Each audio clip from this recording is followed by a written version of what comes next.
Welcome to the Milo Experience. Hello. Yeah, hello everybody. It's me, Milo, and you are listening to the Milo Podcast. Bing bong. Episode number 42. Yes.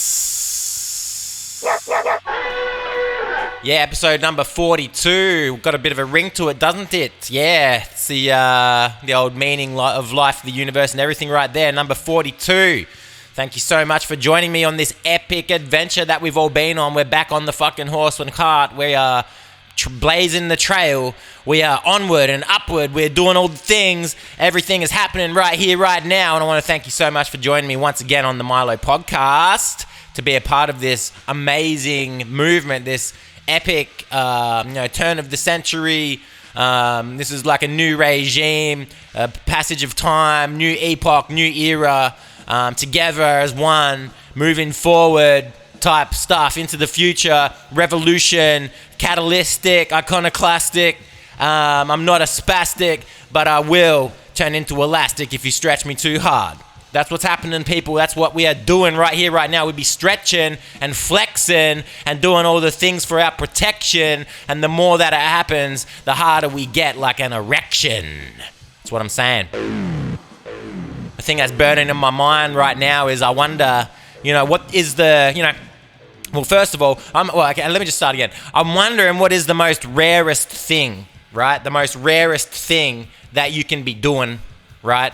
And the most unique and rare thing, activity or action that you could be having right now. You know what I mean? What's the rarest thing? Because they say there's so many people on Earth, right? And they're all just doing stuff all the time.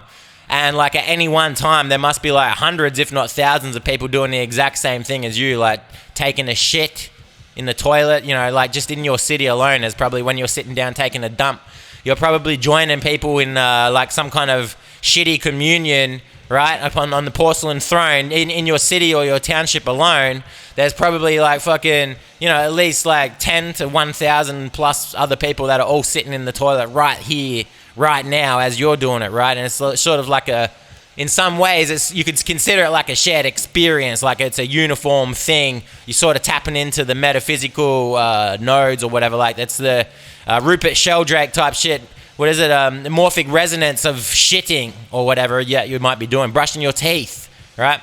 I remember a while back there was I read some statistic when I was like a teenager. It's not a statistic, but it's a thing. I don't know. I read somewhere, man. Okay, I don't know what the fuck it is, but I read this. This is something that you read, and I read it once. But like anytime you press the space bar when you're typing, that millions or hundreds and thousands of people are pressing spacebar at the exact same moment in time. You are like all in unison. Like imagine just like a 100,000 clicks on a spacebar. Imagine getting all of those people in an auditorium or some kind of like sporting arena or whatever, like a coliseum or whatever, and like having like 100,000 keyboards in there and everyone just at the same time going on the spacebar. I mean, you don't need to be collected into and concentrated into one group of space heads pressing them keys, man. But, I'm just saying, like, at any point in time, if you press the space bar, then, people are doing that, man. Like, it's sort of like a group activity, communal. You're doing, you're contributing to the exercise, right? And the thing that got me thinking about that is, like, I was wondering, like, how many people are trapped in agonizing car wrecks at any one point in time. That's what I was thinking because I was driving around thinking about stuff, which is what I usually do, right? Is that what you do? I want to know what you think about when you're driving around. When you're driving around the town and everything's brown, do you need to, what do you think about then? And like what's rattling around in that old brain hole of yours? You know what I mean? Put that in the comments. I want to know what people be thinking about when they be driving around because, I was thinking about agonizing death. Is what I was thinking about. People getting stuck in like twisted metal motorbike accident, being head-on collision with a car or some shit, you know what I'm saying, man? And like just writhing in agony as the handlebars have punctured your spleen and like your fucking foot is caught up in the wheel and like, your femur is snapped in 3 places and stuff. It must be quite unpleasant thing to do. Not the greatest thing I can imagine doing to pass my time.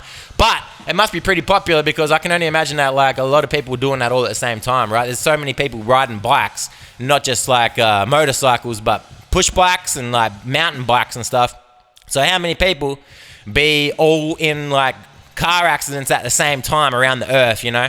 So if you're pinned down underneath a fucking semi truck or some shit, or you've been dragged across the pavement, at least you can take some kind of solace in knowing that A, you're not the first one to be found in this scenario, and B, there's probably a lot of other people that are doing that right now, and you're just joining in. In fact, you're probably like the new kid on the block. Like if it's just happening to you, you're like, oh shit. You think there's a lot of pressure on you to perform. Now, don't worry, man. Like a lot of people going through that right now. Some people just getting pulled out, and it's sort of like if you could like condense them all into one spot, I'd like to see how many violent car motorcycle collisions are happening on Earth all at once. Imagine if you could just like zoom out and look at like the universe's biggest, hugest fucking TV screen, all split up into like 1,000 billion fucking camera angles of all of the car accidents that are happening right now, you know? That would be pretty morbid, that'd be pretty grim. But yeah, so that got me thinking, like because of that, I was thinking, what is the most rarest solitary thing that you could be doing that no one else on Earth be doing at that point in time, man? You know what I'm saying, bro? What is the rarest thing? I want you to put it in the comments, what is the rarest thing that you could be doing that no one else on Earth is be doing? Like, I mean, I can't think of an activity that is so unique. Like, imagine driving. I got to get away from the driving thing. What else can you be doing? What about masturbating at work? How about that? How many people? Because that's a rare one. That's like, well, I guess it's rare, right? Because people masturbate all the time. Imagine how many people masturbating at home in their bedroom, just getting it on, man. You know what I mean? Like them in their hand alone. Parents probably gone out, no roommates around, or whatever. You know. Kids busted into dad's old magazine stack. I suppose kids don't. Kids will probably not ever have that experience anymore, right? I feel like that's a rite of passage that, or like it's a coming of age, growing up thing to do, is to like stumble upon an older sibling, older brother, older whatever, uncle's dirty girl magazine, right? Particularly in like the 80s, 90s, noughties or whatever, had FHM, you had Ralph, Playboy, and all the even worse ones, People magazine and all that type of shit, right? People, I mean, People is a porn magazine, right? Or maybe it's just a normal magazine. I don't know. Maybe half the people in the magazine just look like porn.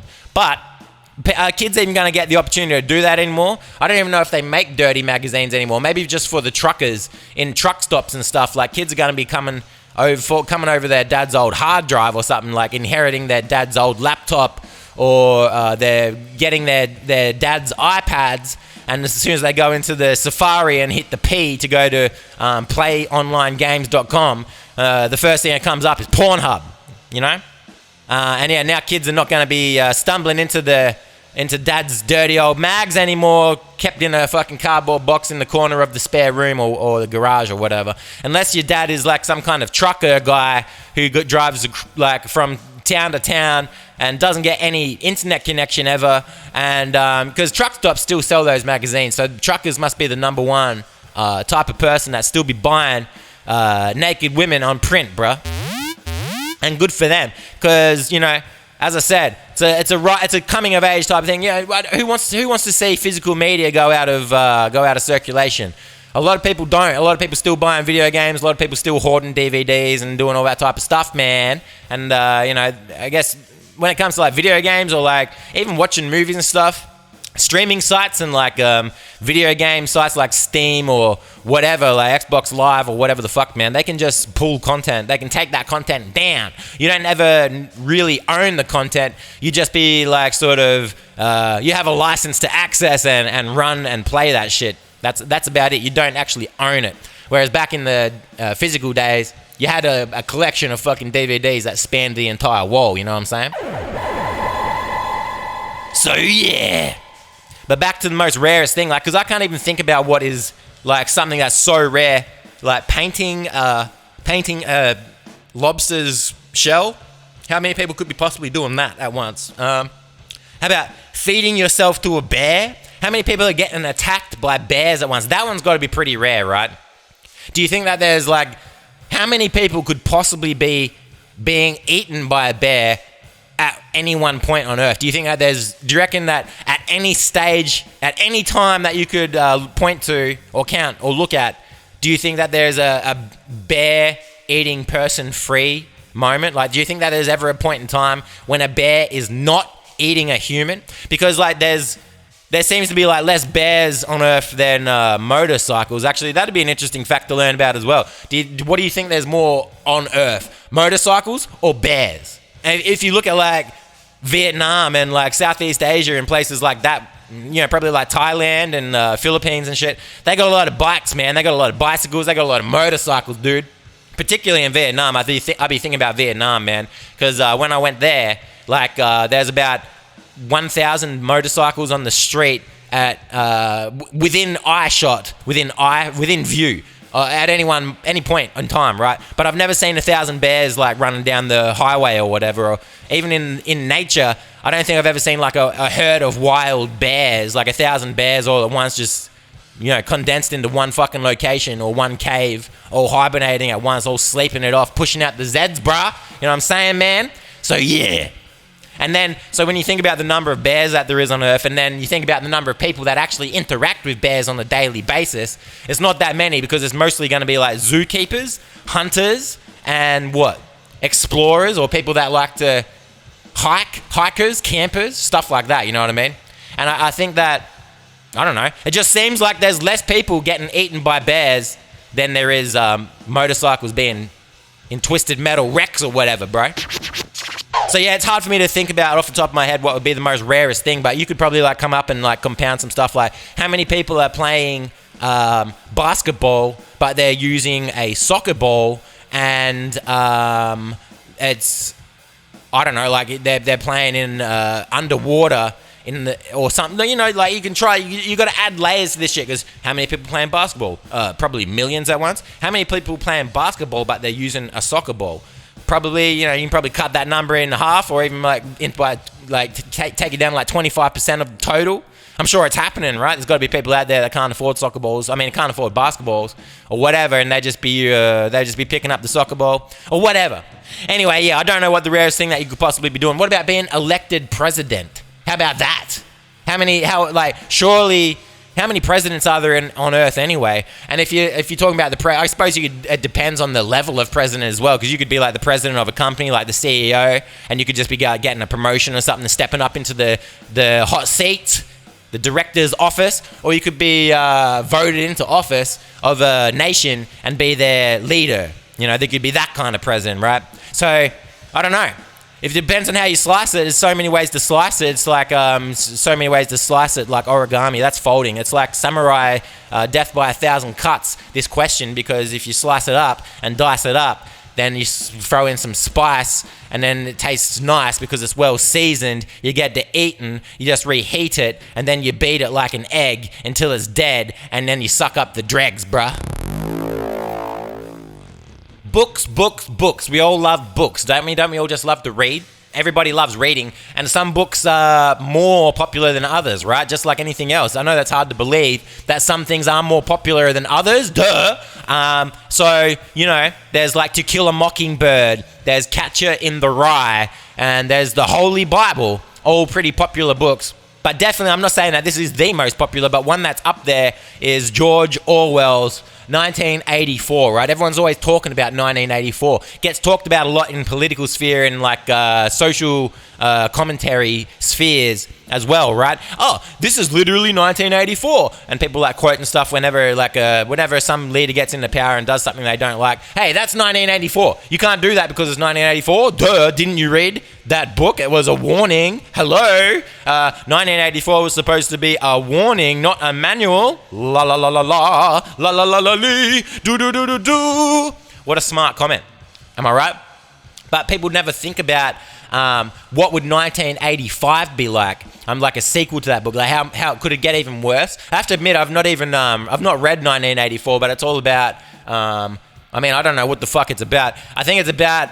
I don't know. I have like a general idea, I guess, that it's about like government surveillance, Big Brother type stuff, where the general public is like forced to believe things that that they don't necessarily believe in. What does that mean? Like, you know what I mean? Like, people are forced to live this lifestyle or whatever that's forced on them by the government, right? And I guess in the book there's like a truth ministry, and like the government body fact checkers decide what is real and what's true and what's false and what you can and can't say. So I guess it's something like China now, I would imagine. But a lot of Western nations are getting that way as well. Don't get me wrong. Right? But what would 1985 be like, man? Like, how much would it be better or would it be worse? I'm just trying to think of like what a sequel would that be. Like, it depends on how the book ends, I guess. I don't know what happens in the end of 1984, but it could go one of each way. Either way, I guess. Like, things could get worse. Like, maybe the protagonists of that book, whatever they do in the end, they can't pull off the magic secret that reverses all of the badness of the government, and they can't do that. And so that means in the sequel that the governments get even worse. They get a stranglehold on the people. Like, you probably get like a social credit system where you can only you're on rations and shit. You can't go to the supermarket and buy food. No more consumerism. There's probably like you go to the food and sustenance distribution center and trade in a coupon or a credit for a small ration of water and eating dust, the nutrient dust and water, right?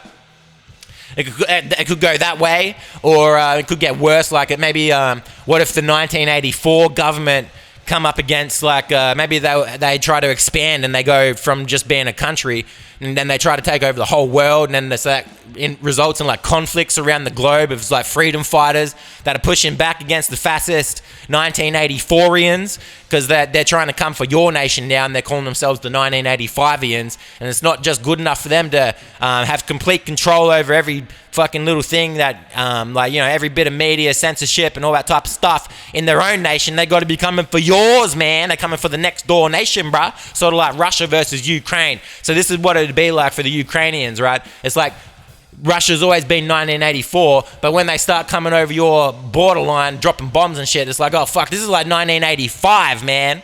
You know what I'm saying? Maybe you can't have your own thoughts anymore. It'd be like Minority Report, where they're predicting crimes before they happen based on what people are doing and thinking and stuff like that, I guess. Like, and then like they convict you of a crime before you do it, and then like they show you a video of you doing the crime before you've even done it, and you're like, but I didn't do that. And they're like, yeah, but you were going to. And you're like, but how can you prove it? Hard stuff. It's a hard nut to crack. What came first, the chicken or the egg? Or maybe it could go the other way. Like, maybe the protagonists of 1984 in this fantasy ending that I've made up in my mind because I've not read the book. Who reads, bro? Not me. I don't read. All I'd be doing is doom scrolling. I got no time to read nothing fucking actual, man. No real novels or narratives for me. Thank you very much. Just put it in 120 characters and tweet it at me, baby. But what if at the end of 1984 they turn things around, and so 1985 is about undoing all of the badness that the prior government had instated or whatever. Like, they start tearing down the cameras, tearing down the walls. People start painting in colors again instead of just like government sanctioned color schemes of monochrome fucking. That's what it feels like in Australia sometimes. We have these federation color bond colors. So you've got like 10 colors. It's like cream, green, like browny, rusty red, and that's really like it. Oh, and like a cobalt blue, grey, cement grey thing.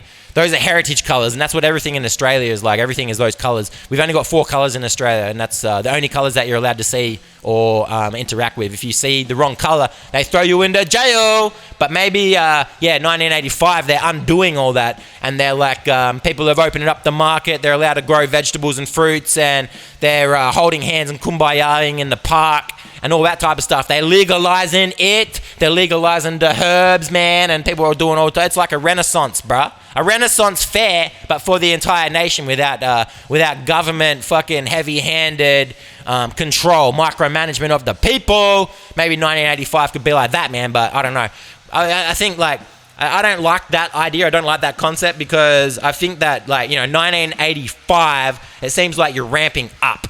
Maybe maybe if So 1985 can be the book where things just got even way worse, and like everyone's enslaved. There's no freedom, and like you're born in a pod, and once you get cracked out the pod, you're just fucking sent into a field to maintain robots or something.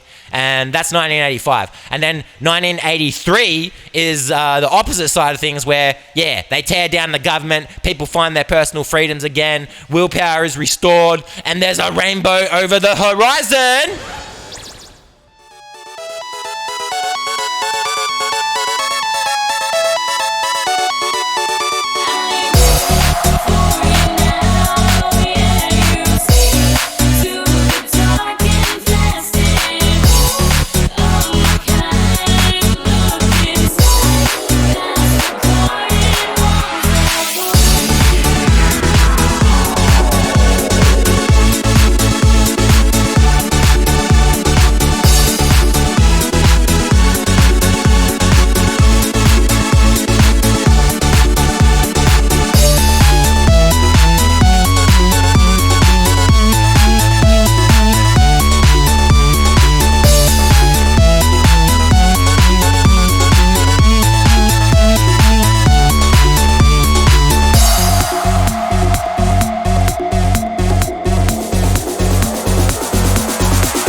Welcome to the Milo Experience.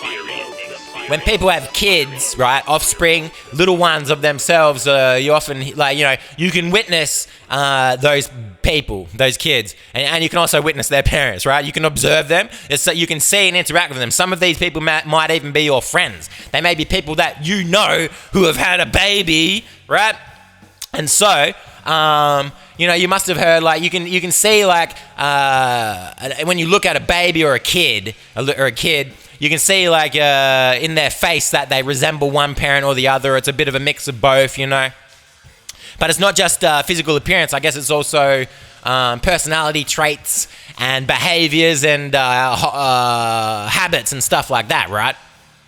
And so there's the term, the phrase, the apple never falls far from the tree. And that's usually in reference to you're witnessing a family member of someone exhibiting the same behaviors as the other family member, right?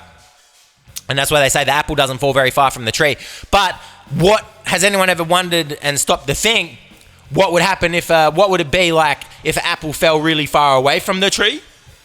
You know, what if the apple fell so far away that you couldn't even see it anymore? Or like, you know, I don't know if there's different ways that this could happen, I guess. You could either have like a tree with really long limbs and twigs on it that like, imagine a tree that's like perched precariously atop a cliff or something, like a cliff top, like the top of a cliff, and over the edge, like its branches sort of sneak or creep over the edge of the cliff, and like there's a 10-kilometer drop below. And what if the apple fell from that tree and it missed the ground and it missed the cliffside and it fell all the way down, you know? What would happen then? Or I suppose it doesn't necessarily need to be perched precariously over the top of a cliff face, right? I suppose it could just be up the top of a hill, and a hill with a steady incline. And if the apple falls down, it could like, you know, roll down and far away from the tree. It could just roll away and out of sight. Or what if a bird came along, or whatever, like, do birds eat apples? I guess they don't. But what if a bird, an apple-eating bird, or any other type of, what if there was a hurricane, man? Or, okay, hang on, one thought at a time, Milo, just calm down. What if the bird took the apple away? Like, the bird was flying through the trees, and it knocked the apple off, and the apple, like, went really far away. Or, what was the other thing I was about to say before I went back to the bird? Oh, what if there was a hurricane? Yeah. What if there was a hurricane or a tornado, right? And it picked up all them apples and just whipped them in all 100 different directions, like so far from the tree, man. Too far. You'd never get it. You'd never be able to recover it. And you'd never know that the tree spawned those apples. You'd never be able to tell that those apples actually belong to that tree, right? And particularly if the tree was like an apple tree in amongst like a whole orchard or whatever. Like, imagine if it was like a farm of apple trees, an apple tree farm. And the hurricane came through, a cyclone Twister, like Twister the movie when they're trying to study twisters. That's what they do in Twister. And then that came through the apple farm, and it sucked up many trees. Or it didn't suck the trees up, but it just sucked all the apples off, man. Just sucked off the apples, man. Sucking off the apples. Sucked them all off, sucked the apples off. And then it spat them all out far away. And then you wouldn't know which apple belonged to which tree or what, you know, without doing genetic testing, I guess, or something like that. You'd never be able to determine which apple the tree came from. And I think that would really throw a spanner in the works. It'd really test the theory that the apple doesn't fall too far from the tree. We'd have to reconsider a lot of things because maybe apples just sometimes do go really, really far away and we've just never seen it. We've never accounted for it. As a matter of fact, it's like, you know, if an apple falls in the woods far away from the tree, does it resemble the tree that it fell from? It's food for thought, literally, because apples are food, and if you eat them, you can think about them while you're eating them. So apples are pretty good for eating and growing on trees. That's two good things that apples are good for: growing on trees and eating the apple, right? So yeah. And furthermore, what if there was like not just apples in the farm, but what if there was also oranges, right? An orange tree, an apple tree. And so then the apples and the oranges both get sucked off by the hurricane, or they get bombarded by kamikaze pigeons or eagles or whatever, man. And they knocking all their fruit off, and that all falls and bounces really far away from the trees, right? And then you're trying to figure out if, you know, you're trying to compare the apples to the oranges, right? People say you can't do that, but I think that it's, you know, I got the feeling I might have spoke on this one before, but I'm speaking on it again. But I think that comparing apples to oranges is actually good. Now, people say, oh, you can't compare apples and oranges. You can't compare chalk and cheese. But you really can. You really, really can. As a matter of fact, I think it's easier to compare apples and oranges than it is to compare other apples, you know what I mean? Because the more different things are, the more comparisons you can draw. Like, the apple is red, the orange is orange, right? The apple is green, the apple is red. You can compare, I guess you can compare apples to apples. Like, you can compare different breeds of apples. There's like the Pink Lady apple, there's Granny Smith apple, and there's normal red apples, right? And that's probably all of the apples. I'm sure there's more apples, but comparing apples to apples, it all just becomes much of a big cider mess. Like, it's just a bunch of fucking applesauce in the end of the day, right? You're just comparing, like, It's like comparing penguins to penguins. Like, how many fucking comparisons can you really make? Trees to trees. You got to compare things that are different, man. Like, okay, apple has got like this certain tartiness to it. It's quite good. It's sweet. It's blah blah blah. Oranges. They're even juicier than apples are, right? And they got vitamin C and what else? They got acid inside of them. They got citric acid, man. You know what I'm saying, bruh? So that's a lot of differences right there. Apples, you have to peel them with like a potato peeler, a vegetable peeler, right? You got to use a peeling device to peel an apple, because if you're trying to peel the skin off an apple, it's not like a banana or an orange, right? Bananas or orange are easier to peel. So now we're throwing a third fruit in the comparison as well. It's like comparing apples to bananas to oranges. And bananas are yellow, oranges are orange, apples are red. Inside, the apple is sort of like off-white. It's like whitey, it's like white. I guess the apple is white. How do you describe the inside of an apple, the color? It's mostly sort of white, right? With like a hint of browny yellow, like a tiniest little fleck. I don't know if you ever mixed paint before in your life, but I've mixed paint, and so you get like a big tin of white paint and you just drop a couple of tiny little drops of dye into it, right? Or another colored paint or some shit, and then you spin it all around and it totally alters the color. So like if you got a kilo of white, then you just drop like in 1 milliliter of red, and that will make you like an off-white alabaster or some type of shit. So that's what I'm thinking about when I'm trying to describe the whiteness of the inside of an apple, which on the outside is red. So yeah, better to compare fruits that are totally different or from each other, because you can draw more comparisons. It just becomes a really boring and tedious experiment or exercise to be comparing things to things that are already very similar to them. I think the more different, the more comparisons you can make, right? That's why comparing apples to oranges is fun, or not fun, but makes sense. Also, and like then the other one is chalk and cheese, right? It's like chalk and cheese, but I guess they say people. I guess that I'm getting my wires crossed here, aren't I? Because people say it's like when people are saying chalk and cheese, they're saying that those two things don't really go together. It's like imagining putting a stick of chalk into a block of cheese and biting on that. It'd probably taste like shit. But people aren't saying that, you know, people aren't saying chalk and cheese in comparison. They're not saying, oh, it's like comparing chalks to cheeses. They're not doing that, are they? So I've sort of fucked myself up with that one. But if I were to compare chalk and cheese, I would say that cheese is softer than chalk. Chalk is more brittle than cheese. And chalk is often powdery, leaves a powdery residue if you rub it on things. Whereas cheese tends to be oily. And if you're going to rub a block of cheese on something, you'll probably leave grease or oil on it. You can melt cheese, like if you expose it to enough heat, cheese will melt. But chalk, I don't know if you can melt chalk, but I did have this, I had some kind of fucking medicine when I was a kid. I can't remember what it was for, and it tasted like chalk. And it was white like chalk as well. I think it was basically liquid chalk. I don't know what that medicine was for. Maybe it's something to do with like taking a shit. Might have been constipation, or it might have been like upset tummy medicine or something, man. You got to drink the chalk medicine, bruh. You know what I'm saying, man? So yeah. Chalk and cheese, apples and oranges, it's all much of a muchness. It's all good to compare, and it's all good to flare when you go unawares. We're gonna shave their hair and then nobody cares, bruh. Alright. I think that'll just about do it for today's episode. Thank you very much for joining me today, people. One and all.